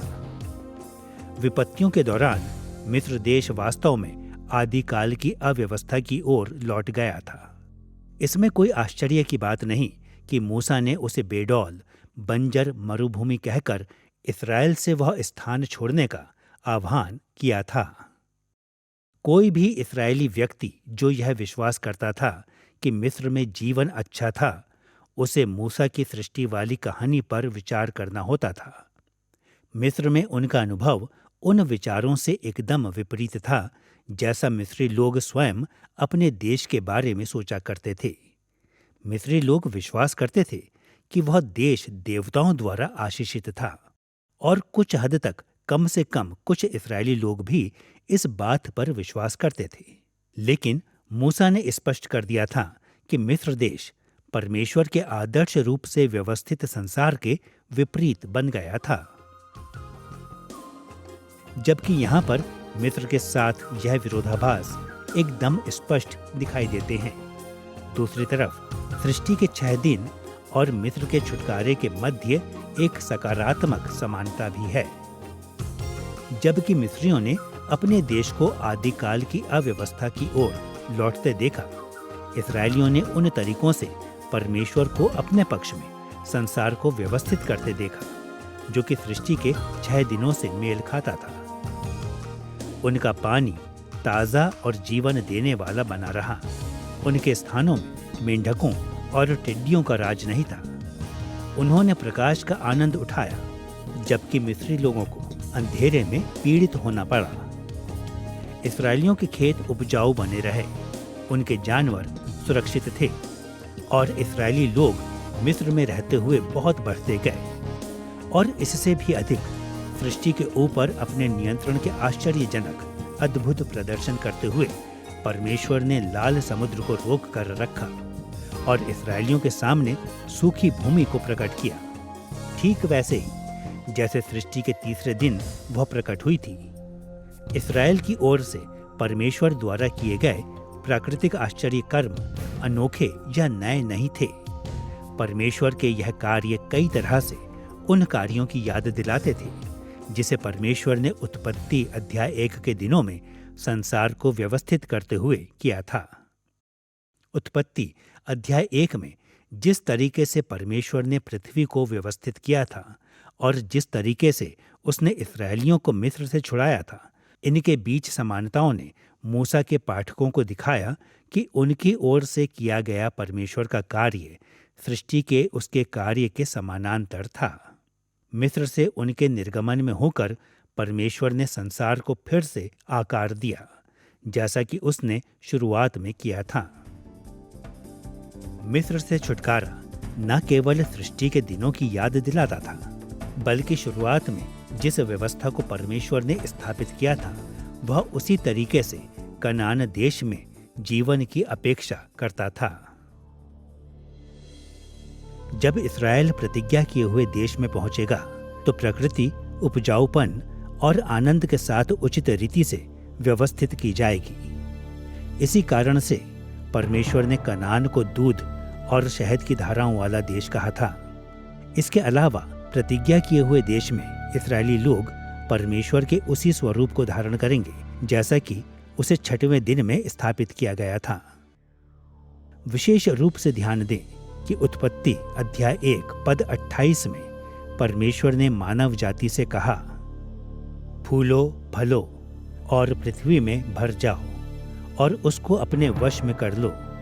समुद्र की मछलियों तथा आकाश के पक्षियों और पृथ्वी पर रेंगने वाले सब जंतुओं पर अधिकार रखो।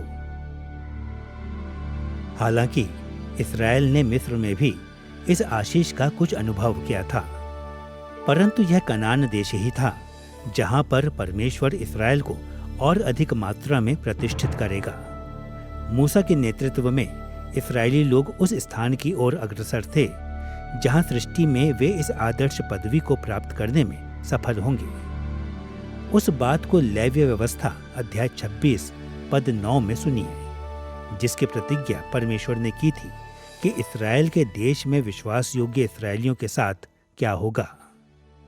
और मैं तुम्हारी ओर कृपा दृष्टि रखूंगा और तुमको फलवंत करूंगा और बढ़ाऊंगा और तुम्हारे संग अपनी वाचा को पूर्ण करूंगा। यहाँ पर उत्पत्ति अध्याय 1 पद 28 की ओर एकदम साफ संकेत है। परमेश्वर ने उत्पत्ति अध्याय 1 पद 28 में कहा था, फूलो फलो और पृथ्वी में भर जाओ। लेव्य व्यवस्था अध्याय 26 पद 9 में वह कहता है कि वह उन्हें फलवंत करेगा और देश में उनकी संख्या को बढ़ाएगा। कनान देश उस अद्भुत संसार के समान होगा जिसे परमेश्वर ने शुरुआत में व्यवस्थित किया था।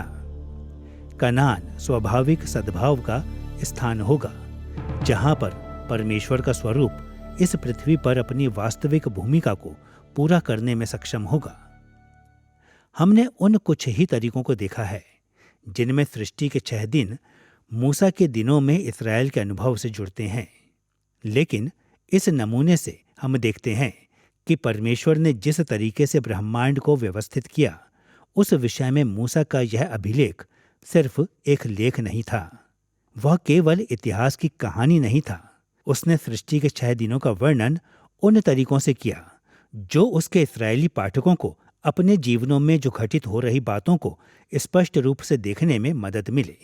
जिस तरह परमेश्वर प्रकृति को विशेष तरीकों से व्यवस्थित कर ब्रह्मांड को अव्यवस्था से सप्त की ओर ले गया, उसी तरह इस्राएलियों के लिए संसार को फिर से व्यवस्थित करने के द्वारा परमेश्वर इस्राएल को मिस्र की अव्यवस्था से कनान में सप्त विश्राम की ओर ले जा रहा था। जब इस्राएलियों ने मूसा को ब्रह्मांड की सृष्टि के बारे में बताते हुए सुना, तो हम केवल इस्राएलियों की प्रतिक्रिया की कल्पना कर सकते हैं। उन्होंने एहसास किया होगा कि जो कुछ उनके साथ हो रहा था वह कोई दुर्घटना नहीं थी। उन्हें मिस्र से छुटकारा देने और कनान देश ले जाने के द्वारा परमेश्वर संसार में कार्य कर रहा था, जैसे उसने शुरुआत में ब्रह्मांड को आदर्श व्यवस्था में लाने के लिए किया था। इस्राएल का छुटकारा एक पुनः सृष्टि थी और उन्हें उस पुनः सृष्टि के बड़े और बड़े अनुभवों में मूसा के पीछे चलना था। अब जबकि हमने उत्पत्ति अध्याय 1 पद 1 से अध्याय 2 पद 3 के वास्तविक अर्थ को देख लिया है, हमें अपने अंतिम विषय की ओर जाना चाहिए, यानी सृष्टि की कहानी का आधुनिक अनुप्रयोग। इस अनुच्छेद को लागू करने में हम उन तरीकों का ध्यान से पालन करेंगे जिनमें नए नियम ने इस अनुच्छेद के विषयों को विस्तार से समझाया गया है।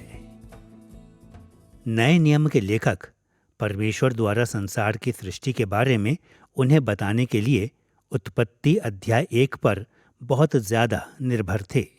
उन्होंने हर वह संकेत दिया कि वे मूसा की कहानी की विश्वसनीयता पर विश्वास करते थे। फिर भी यह तथ्य चाहे जितना भी महत्वपूर्ण हो, नए नियम के लेखकों ने इस तथ्य के साथ साथ मूसा के प्रमुख उद्देश्य को भी विस्तार से समझाया है, जैसा कि हमने इस पाठ में यहाँ पर रेखांकित किया है। जिस तरह से मूसा ने मिस्र से इस्राएल के छुटकारे को सृष्टि के प्रारूप के समान देखा, उसी तरह से नया नियम उत्पत्ति अध्याय 1 से अध्याय 2 पद 3 को इससे भी बड़े छुटकारे के प्रारूप के समान देखता है। वह छुटकारा जो मसीह में मिलता है। नया नियम सिखाता है कि छुटकारे और न्याय के सभी अनुभव जिन्हें इस्राएल ने पुराने नियम के दिनों में देखा था, वे उस महान और अंतिम दिन का पूर्वानुमान करते थे जब परमेश्वर अपने पुत्र के द्वारा छुटकारा और न्याय लेकर आएगा। इसी विश्वास के कारण नए नियम के लेखकों ने मूसा रचित सृष्टि के वर्णन को आधार बनाकर यीशु मसीह को मुख्य केंद्र बनाया। जिस प्रकार से इस्राएल अपने निर्गमन को सृष्टि की रचना के संदर्भ में देखता है, उसी प्रकार नए नियम के लेखक यीशु मसीह को सृष्टि की ज्योति के रूप में देखते हैं। जब कभी भी हम मसीह के छुटकारे के कार्य पर नए नियम की शिक्षा की खोज करते हैं, तो हमें हमेशा याद रखना चाहिए कि नए नियम के लेखक मानते थे कि मसीह के द्वारा संसार का छुटकारा एक ही समय में या एक बार में नहीं आया था। इसके विपरीत वे विश्वास करते थे कि मसीह ने संसार के लिए छुटकारा और न्याय अपने राज्य के 3 चरणों में लेकर आया, जो आपस में जुड़े थे। पहले स्थान पर जब मसीह पहली बार पृथ्वी पर आया, तो उसने अपने लोगों के उद्धार के लिए बहुत से काम पूरे किए थे। मसीह के पहले आगमन की इस अवधि को हम लोग राज्य का उद्घाटन कह सकते हैं। नया नियम मसीह के जीवन, उसकी मृत्यु, पुनरुत्थान और स्वर्गारोहण, साथ में पिंतेकुस्त और प्रेरितों की बुनियादी सेवकाई को मसीह के महान छुटकारे की शुरुआत के रूप में देखता है। दूसरे चरण में नए नियम के लेखक समझ गए थे कि मसीह के द्वारा संसार को छोड़ देने के बाद भी उसका राज्य अब भी निरंतर जारी। इस समय के दौरान सुसमाचार के प्रचार करने के द्वारा परमेश्वर का उद्धार देने वाला अनुग्रह पूरे संसार में फैल रहा है। प्रेरितों के बाद और मसीह की वापसी तक के संपूर्ण इतिहास में मसीह में उद्धार की निरंतरता शामिल है। तीसरे स्थान पर नया नियम सिखाता है कि राज्य की संपूर्णता के समय जब मसीह महिमा में वापस आएगा, तो उद्धार भी अपनी पूरी संपूर्णता में होकर आएगा। हम लोग पाप के ऊपर उसके विजय को देखेंगे। मसीह में जो सोए हैं वे जी उठेंगे और हम उसके साथ संसार पर राज्य करेंगे। मसीह के पहले आगमन के समय उद्धार शुरू हुआ, जो आज भी जारी है, और जब वह परिपूर्णता में वापस आएगा तो काम पूरा होगा। मसीह के राज्य के ये 3 चरण उन तरीकों को समझने के लिए बहुत जरूरी हैं जिनमें नए नियम के लेखकों ने मूसा की सृष्टि की कहानी को विस्तार से समझाया। इसलिए हमें प्रत्येक को अलग अलग करके देखना चाहिए। मूसा द्वारा इस्राएल को लिखने के उदाहरण का अनुसरण करते हुए नए नियम के लेखकों ने उत्पत्ति की सृष्टि की कहानी को मसीह के राज्य के उद्घाटन, निरंतरता और परिपूर्णता में मसीह के उद्धार पर लागू किया। आइए सबसे पहले उन तरीकों की ओर देखते हैं जिनमें नया नियम उत्पत्ति के पहले अध्याय को राज्य के उद्घाटन से जोड़ता है। नया नियम किस प्रकार से सृष्टि की रचना को मसीह के राज्य के आरंभ को देखने हेतु उपयुक्त चश्मे के रूप में प्रयोग करता है, क्योंकि बहुत से वचनों में नया नियम यीशु के प्रथम आगमन को परमेश्वर द्वारा सृष्टि के पुनर्निर्माण और ब्रह्मांड की पुनर्व्यवस्था के रूप में दिखाता है। सबसे पहले यूहन्ना रचित सुसमाचार के शुरुआती शब्दों पर विचार करें। यूहन्ना अध्याय 1 पद 1 से 3 में हम इन शब्दों को पढ़ते हैं। आदि में वचन था और वचन परमेश्वर के साथ था और वचन परमेश्वर था। यही आदि में परमेश्वर के साथ था। सब कुछ उसी के द्वारा उत्पन्न हुआ और जो कुछ उत्पन्न हुआ है उसमें से कोई भी वस्तु उसके बिना उत्पन्न नहीं हुई। ध्यान दें कि यूहन्ना का सुसमाचार कैसे शुरू होता है। आदि में। हम सभी जानते हैं कि ये शब्द उत्पत्ति अध्याय 1 पद 1 के शुरुआती शब्दों से निकल कर आते हैं, जहां मूसा ने लिखा, आदि में परमेश्वर ने आकाश और पृथ्वी की सृष्टि की। शुरुआत से ही यूहन्ना अपने पाठकों को उत्पत्ति में पाए जाने वाली सृष्टि की कहानी के ढांचे के अंतर्गत रखता है। फिर यूहन्ना आगे कहता है कि मसीह त्रिएक परमेश्वर का एक रूप या व्यक्ति है जिसने सब वस्तुओं की रचना की। वह परमेश्वर का वचन है जो सृष्टि के समय बोला गया था, जिसके द्वारा संसार को पहली बार रचा गया था। हालांकि ये पद सृष्टि की कहानी के स्पष्ट संदर्भ के साथ शुरू होते हैं, लेकिन जैसे जैसे हम यूहन्ना अध्याय 1 में आगे पढ़ना जारी रखते हैं, हम पाते हैं कि यूहन्ना योजनाबद्ध तरीके से उत्पत्ति से हटकर घटनाओं के उन दूसरे समूह की ओर जाता है जो सृष्टि की कहानी के समानांतर थी। अगले पदों यानी यूहन्ना अध्याय 1 पद 4 और 5 में जो उसने लिखा उसे सुनिए। उसमें जीवन था और वह जीवन मनुष्यों की ज्योति था। ज्योति अंधकार में चमकती है और अंधकार ने उसे ग्रहण ना किया। इस बिंदु पर यूहन्ना उत्पत्ति के विषयों पर निष्कर्षों को निकालना जारी रखता है, विशेषकर प्रकाश के विषय को, जिसको परमेश्वर ने अंधकारपूर्ण अव्यवस्थित संसार में पहले दिन स्थापित किया था। फिर भी यीशु को उत्पत्ति के प्रकाश मात्र के रूप में दर्शाने के बजाय यूहन्ना ने मसीह के देहधारण को एक ऐसे प्रकाश के रूप में इंगित किया जो संसार में पाप के कारण आए अंधकार के मध्य चमकता है।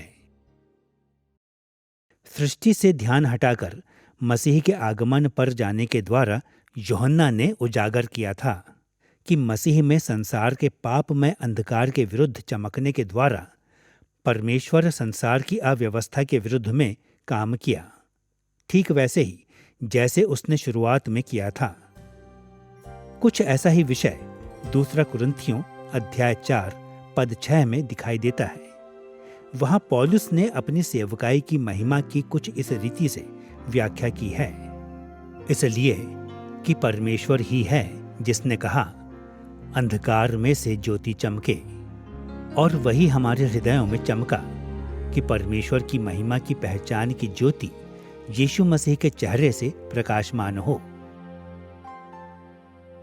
यहां पर पौलुस के शब्द प्रत्यक्ष रूप से उत्पत्ति अध्याय 1 की ओर इशारा कर रहे हैं। परमेश्वर ने कहा, अंधकार में से ज्योति चमके। उसने अपने शब्दों में ज्योति को प्रकट करने के द्वारा सृष्टि के मूल क्रम पर ध्यान आकर्षित किया, लेकिन फिर भी वह सृष्टि की कहानी के महत्वपूर्ण समानांतर पर ध्यान आकर्षित करता है। परमेश्वर ने अपनी ज्योति हमारे हृदयों में चमकाई है जब परमेश्वर की महिमा यीशु मसीह के चेहरे में दिखाई दी थी।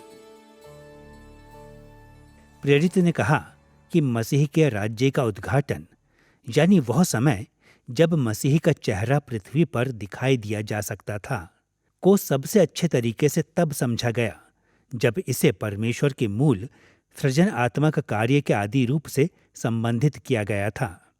शुरुआत में ज्योति के प्रकट होने में जिस महिमा को परमेश्वर ने दिखाया था, वही महिमा अंधकार के संसार में मसीह के पहले आगमन के समय भी उजागर की गई थी।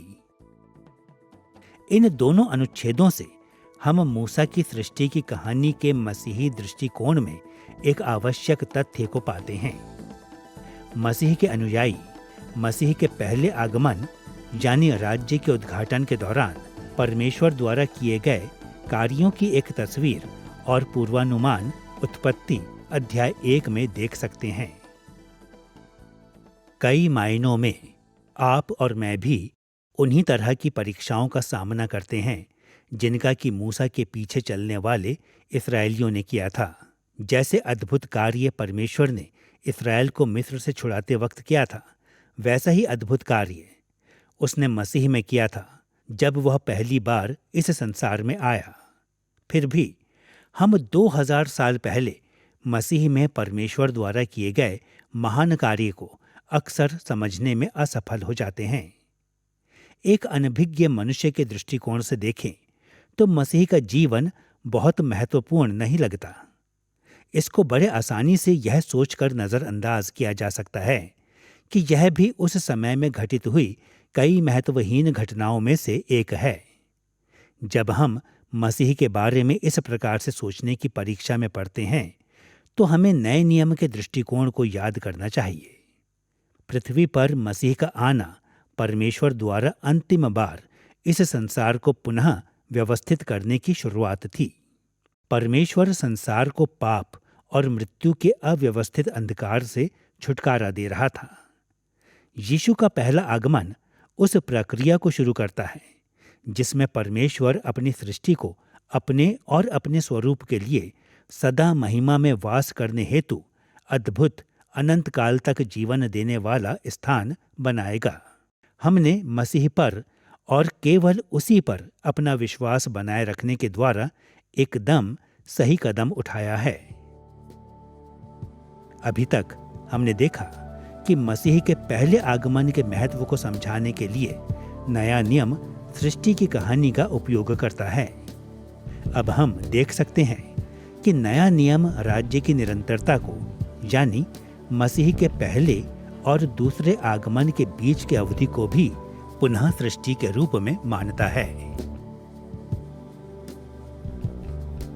दूसरा कुरिन्थियों अध्याय 5 पद 17 एक ऐसा प्रसिद्ध पद है जो इस दृष्टिकोण को समझाता है। इसलिए यदि कोई मसीह में है तो वह नई सृष्टि है, पुरानी बातें बीत गई हैं, देखो सब बातें नई हो गई हैं। किंग जेम्स संस्करण इस पद का यह कहते हुए अनुवाद करता है कि जब कोई व्यक्ति मसीह में होता है तो वह नया प्राणी बन जाता है। यह अनुवाद दुर्भाग्यपूर्ण है क्योंकि यह उत्पत्ति अध्याय 1 की सृष्टि की कहानी के लिए पौलुस के इशारे को व्यक्त करने में असफल साबित होती है। यहाँ यूनानी शब्द किटिसिस, जिसका सही अनुवाद सृष्टि है, जैसा कि ज्यादातर आधुनिक अनुवादों में है, न कि प्राणी। वास्तव में अनुच्छेद के इस भाग का मूल रूप से ऐसे अनुवाद किया जा सकता है, एक नई सृष्टि है। पौलुस का तात्पर्य ऐसा प्रतीत होता है कि जब लोग बचाए जाने वाले विश्वास के साथ मसीह के पास आते हैं तो वे एक नए राज्य, एक नए संसार, एक नई सृष्टि का हिस्सा बन जाते हैं। इस धारणा के प्रकाश में हम देखते हैं कि राज्य की निरंतरता के दौरान जब पुरुष एवं महिलाएं मसीह पर अपना विश्वास लाते हैं तो वे नई सृष्टि का अनुभव करते हैं। इस अर्थ में सृष्टि की उत्पत्ति की कहानी एक जरिया बनती है। वह सब कुछ सही रीति से समझने के लिए जो मसीह को सुनने वाले, विश्वास लाने वाले और उसका अनुसरण करने वाले लोगों के साथ होता है। जब हम परमेश्वर की नई सृष्टि का हिस्सा बनते हैं तो हम संसार के लिए परमेश्वर की विस्मित कर देने वाली आदर्श व्यवस्था का आनंद लेना शुरू कर देते हैं। इस कारण इसमें कोई आश्चर्य की बात नहीं कि पौलुस व्यक्ति के उद्धार की प्रक्रिया को दूसरे तरीके से भी समझाता है, जो कि मूसा की सृष्टि की कहानी से निकलता है। कुलुस्सियों अध्याय 3 पद 9 और 10 में हम इन वचनों को पढ़ते हैं, क्योंकि तुमने पुराने मनुष्यत्व को उसके कामों समेत उतार डाला है और नए मनुष्यत्व को पहन लिया है, जो अपने सृजनहार के स्वरूप के अनुसार ज्ञान प्राप्त करने के लिए नया बनता जाता है। इस अनुच्छेद में प्रेरित ने समझाया है कि उत्पत्ति अध्याय 1 के संदर्भ में मसीह के अनुयायियों के साथ क्या घटित होता है। हम लोग अपने सृजनहार के स्वरूप में नए बनते जाते हैं। बेशक पौलुस ने उत्पत्ति अध्याय 1 पद 27 की ओर इशारा किया है, जहां मूसा ने कहा था कि परमेश्वर के आदर्श संसार में आदम और हव्वा शामिल थे, जो परमेश्वर के स्वरूप में सृजे गए थे। मसीह के राज्य की निरंतरता के दौरान हम पाते हैं कि हम लोग परमेश्वर के स्वरूप के समान अपने पहले माता पिता की दशा को वापस पाने की आजीवन प्रक्रिया में लगातार नए बनाए जा रहे हैं। ये दो अनुच्छेद दिखाते हैं कि मसीह के कार्य को समझने के लिए नया नियम मूसा के वृत्तांत को एक मानक के रूप में इस्तेमाल करता है। ऐसा उसने न केवल राज्य के उद्घाटन में बल्कि इसकी निरंतरता में भी किया है। इसमें कोई संदेह नहीं कि नए नियम के लेखक मूसा की सृष्टि की कहानी में पाए विषयों को एक अंतिम चरण में ले जाते हैं। न सिर्फ उन्होंने मसीह के पहले आगमन को एक नई सृष्टि की शुरुआत के रूप में देखा और राज्य की निरंतरता को ऐसे समय के रूप में जब व्यक्ति अपने जीवन में नई सृष्टि के प्रभावों का आनंद लेता है, लेकिन उन्होंने सृष्टि के विषयों को मसीह के कार्य के अंतिम चरणों पर भी लागू किया, यानी राज्य की परिपूर्णता पर। नए नियम में कम से कम दो अनुच्छेद इस संबंध में स्पष्ट नजर आते हैं।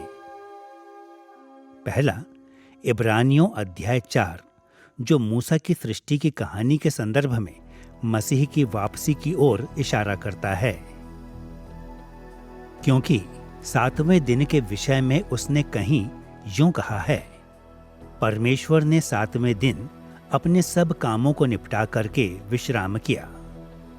अतः जान लो कि परमेश्वर के लोगों के लिए सब्त का विश्राम बाकी है, क्योंकि जिसने उसके विश्राम में प्रवेश किया है उसने भी परमेश्वर के समान अपने कामों को पूरा करके विश्राम किया है। अतः हम उस विश्राम में प्रवेश करने का प्रयत्न करें। जिस तरह मूसा ने उत्पत्ति अध्याय 2 में परमेश्वर के सब्त के दिन का उपयोग इस्राएल को कनान देश यानी विश्राम के देश जाने के लिए प्रेरित करने हेतु किया था, उसी तरह इब्रानियों के लेखक ने परमेश्वर के सब्त के दिन को अंतिम छुटकारे के आदर्श नमूने के समान देखा, जिसका अनुभव हम तब करेंगे जब मसीह वापस आएगा। जिस तरह से परमेश्वर ने शुरुआत में संसार को आदर्श रूप से व्यवस्थित किया और सब्त के आनंद को लेकर आया था, उसी तरह जब मसीह महिमा में वापस आएगा तो वह संसार को पुनः व्यवस्थित करेगा और अपने लोगों को अंतिम सब्त के विश्राम का आनंद देगा। और जब हम उस दिन की बाट जोहते हैं तो हमसे कहा गया है कि हमें उस विश्राम में प्रवेश करने का प्रयत्न करते रहना चाहिए जो मसीह के लौटने पर आएगा। अंत में प्रकाशित वाक्य अध्याय 21 पद 1 ऐसा सबसे शानदार पद है जो मूसा की सृष्टि की कहानी के संदर्भ में मसीह के दूसरे आगमन की पहचान करता है। यूहन्ना ने जिस तरीके से सृष्टि से संबंधित विषयों को मसीह की वापसी पर लागू किया, उसे सुने। फिर मैंने नए आकाश और नई पृथ्वी को देखा, क्योंकि पहला आकाश और पहली पृथ्वी जाती रही थी और समुद्र भी न रहा। यूहन्ना ने एक नए आकाश और एक नई पृथ्वी की बात की, और यह वाक्यांश उत्पत्ति अध्याय 1 पद 1 को याद दिलाता है, जिसमें लिखा गया है कि परमेश्वर ने आकाश और पृथ्वी की सृष्टि की। इसके अलावा यूहन्ना ने कहा कि इस नई पृथ्वी पर अब समुद्र भी ना रहा। आपको याद होगा कि उत्पत्ति अध्याय 1 पद 9 में परमेश्वर ने समुद्र को रोका था, उसे उसकी सीमा में रखा ताकि सूखी भूमि दिखाई दे सके और मानव जाति के लिए एक सुरक्षित आवास बन सके। नए संसार में मसीह की वापसी के बाद हम पाएंगे कि नमक वाले समुद्रों को पूरी तरह से पृथ्वी पर से हटा दिया जाएगा और इसे ताजे जीवन देने वाले जल के साथ प्रतिस्थापित कर दिया जाएगा। मसीह का कार्य उत्पत्ति अध्याय 1 में सृष्टि के दिनों के समान है, लेकिन मसीह में परमेश्वर और आगे बढ़कर कार्य करेगा, इतने प्रभावशाली ढंग से जिससे कि वह आदर्श व्यवस्था की अपनी योजना को पूर्ण कर सके। संपूर्ण ब्रह्मांड को नए आकाश और नई पृथ्वी के रूप में पुनः सृजा जाएगा और परमेश्वर एवं उसके लोग उस नए संसार का एक साथ आनंद लेंगे। दुर्भाग्यवश मसीही लोग अक्सर अपनी अनंत आशा को सृष्टि से अलग करते हैं। हम सोचते हैं कि हम अपने अनंत जीवन को स्वर्ग पर एक आत्मिक संसार में बिताएंगे, लेकिन नया नियम इस बारे में एकदम स्पष्ट है। हमारी अंतिम मंजिल सृष्टि के 7वें दिन ठहराए गए सब्त के लिए लौटना है। हम लोग अनंत काल को नए आकाश और नई पृथ्वी पर बिताएंगे। मूसा के दिनों में यही आशा इस्राएलियों को थी और आज हमारी आशा भी यही है। जब हम नए नियम के मार्गदर्शन का पालन करते हैं तो हमें उत्पत्ति के शुरुआती अध्याय को सिर्फ आरंभिक दिनों में घटने वाली घटना के लेख के रूप में नहीं, पर उससे बढ़कर मानना चाहिए। यह वह तस्वीर भी है जिसमें जो कुछ परमेश्वर ने मसीह के पहले आगमन के समय किया था, जो कुछ वह दिन ब दिन अभी हमारे जीवनों में कर रहा है और जो परिपूर्णता वह मसीह के द्वितीय आगमन के साथ लेकर आने को है। मसीह के राज्य के तीनों चरणों में परमेश्वर इस संसार और हमारे जीवनों में पाप और मृत्यु द्वारा आई गड़बड़ी या अस्त व्यस्तता के खिलाफ कार्यवाही करते हुए आगे बढ़ता है। राज्य के उद्घाटन, निरंतरता और समापन या परिपूर्णता में वह संसार को उसके आदर्श मंजिल के मार्ग पर स्थापित कर रहा है, अर्थात अपने लोगों के लिए एक अद्भुत नई सृष्टि। इस पाठ में हमने 4 प्रमुख विचारों को देखा। उत्पत्ति अध्याय 1 से 11 का व्यापक उद्देश्य, उत्पत्ति अध्याय 1 पद 1 से अध्याय 2 पद 3 की संरचना और वास्तविक अर्थ, और वे तरीके जिनमें नया नियम सृष्टि की कहानी के मूल विषयों को मसीही और हमारे जीवनों पर लागू करता है। मूसा लिखित सृष्टि के इतिहास को इस दृष्टिकोण से देखने पर वर्तमान में इसके बहुत गहरे निहितार्थ सामने आते हैं। आज के समय में रहने वाले मसीहों के रूप में हमें देखने की जरूरत है कि किस तरह से उत्पत्ति में मूसा के मूल उद्देश्य मसीह में हमारे जीवनों पर लागू होते हैं। उत्पत्ति के शुरुआती अध्यायों को पहली बार सुनने वाले इस्राएलियों के समान ही हम लोग भी जब इस पापमय संसार में मसीह का पालन करते हैं तो आसानी से निराश हो जाते हैं। लेकिन जिस तरह मूसा ने अपने पाठकों को विश्वास करने के लिए प्रोत्साहित किया था कि वे सही मार्ग पर चल रहे हैं, जो उन्हें परमेश्वर के आदर्श संसार की ओर ले जा रहा है, उसी तरह हमें भी प्रोत्साहित होना चाहिए कि हम भी मसीह में होकर परमेश्वर के अद्भुत मार्ग पर चलते हुए आदर्श संसार की ओर बढ़ रहे हैं।